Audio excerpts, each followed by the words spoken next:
শান্তিরঞ্জন দাস, জেলা পরিষদে গাড়ি চালাইতেছি। আজকে কোন জেলা পরিষদের? ধলাই ডিস্ট্রিক্ট জেলা পরিষদে সুস্মিতা ম্যাডামের গাড়ি চালাইতেছি আজকে 11 মাস ধরে। গত পরশু দিন সোমবারে আগরতলায় একটা প্রোগ্রাম আসলো, ভগৎ সিং যুব আবাসে মিটিং আসলো ম্যাডামের। এখানে গাড়ি নিয়ে যাই। যাওয়ার আগে সকালবেলা বাড়িতে যাবার সময় তারা স্বামী স্ত্রী দুজনে একটু কাটাকাটির হয়েছে, ঝগড়া হয়েছে। তো ঝগড়ার পরে ওনার স্বামী যেতে আসলো আগরতলা, তো উনি ফেলে চলে গেছে। তো আমাকে নিয়ে কইছে চলো আগরতলা যাবো। গেলাম। তে ওই তার স্বামী পরবর্তী সময়ে আমাকে ফোন করে হুমকি দিছে, তুই আমার ফালাই কিন্তু কী কারণে গেলে, তুই আমার লয়ে গেলে নাকি, এই কইয়া মানে অনেক তরাতরি হয়েছে। তারপরে আমি তো গেছি, ম্যাডাম গেছে গা ম্যাডামের অফিসে, এই মিটিংয়ে গেছে গা, আমি গাড়িতে বইয়া দিচ্ছি। পরবর্তী সময়ে তার হাজব্যান্ড বিবেক দাস হয়ে গেছে আগরতলা গিয়া, আমি গাড়িতে বইয়া দিছিলাম। তারপরে হ্যাঁ গিয়া আমার অনেক বিশ্রী ভাষায় গালাগালি কইরা বুকে একটা থাপড় মারছে, কইছে কেলিকা ফালাই আইস, খুব বিশ্রী ভাষায় গালি দিয়ে আইছে।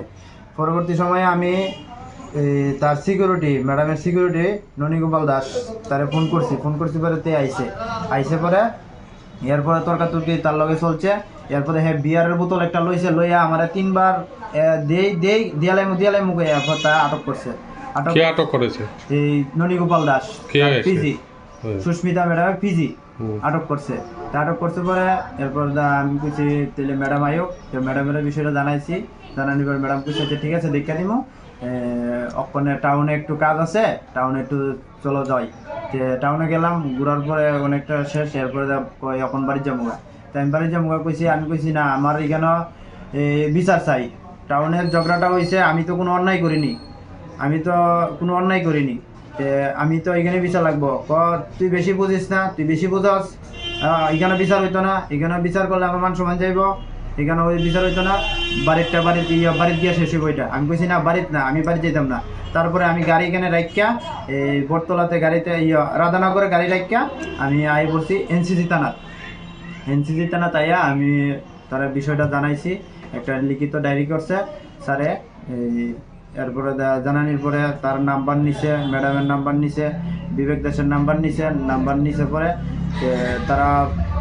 তারা তো আইয়ে পড়ছে। তুমি কি গাড়ি হ্যান্ড ওভার করেছিলে এনসিসি থানাতে? এনসিসি প্রথম আমি গাড়ি জায়গা রেখেই আমি চলে গেছি থানাতে যাওয়ার পরে বলছে গাড়িটা তো এইভাবে রাখা যায় না, তুমি গাড়িটা নিয়ে আসো থানাতে আমি নিয়ে গেছি। নিয়ে তার কাছে গাড়িটা সমঝাইছি, চাবি দিয়েছি।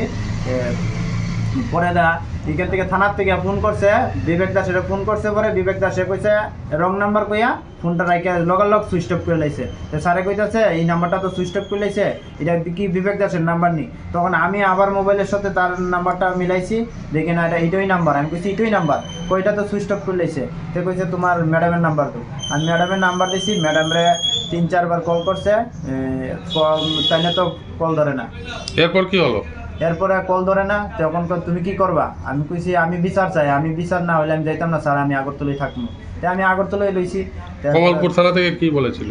এরপর কমলপুর থানা থেকে আমার ফোন করেছে, কইছে তোমার নামে তো চুরির কেস হতে পারে, তুমি এমুক নি শান্তিরঞ্জন দাস নি। আমাকে এই তোমার নামে তো একটা কমপ্লেন আইছে, গাড়িটা তুমি চুরি হইতো বা এমন একটা আমার কাছে খবর আইছে, তুমি গাড়িটা কোথায় রাখছো? আমি কইছি গাড়িটা তো আমি থানাইতে রাখছি, এনসিসি থানার।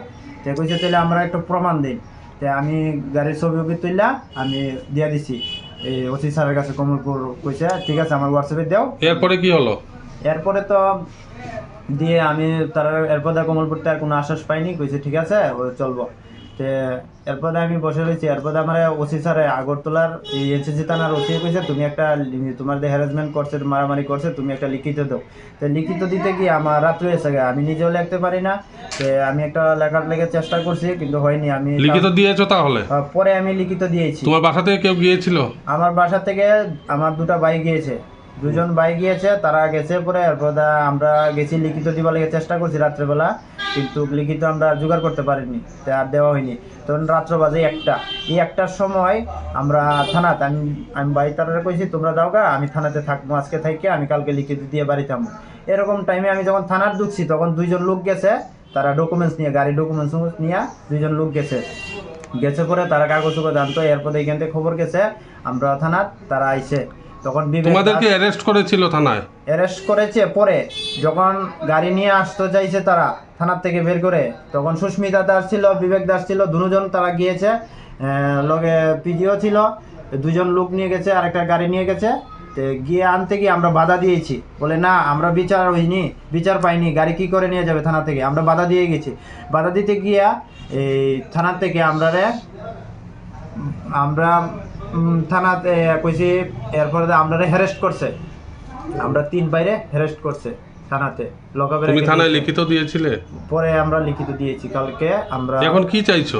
আমরা সুষ্ঠু বিচার চাইছি, এটা তদন্ত করা হোক, সুষ্ঠু বিচার চাই। তোমার বেতন দিয়েছে? আমার বেতনও আটকে রয়েছে, আমার বেতন আটকে রয়েছে, আমি বেতনটার জন্য পাই। তারপরে আমার যাওয়া আসা যে বাই তারা গেছে, এত টাকা খরচ হয়েছে, এটারও আমি চাই যেন আমি পাই সঠিক বিচার। লং তরাইয়ের গুঁড়ো মশলা হোক বা সর্ষের তেল, আমার দেশের প্রোডাক্ট, দেশের স্বাদের আনন্দ। লং তরাই, লং তরাই, রান্নায় তোমাকে চাই।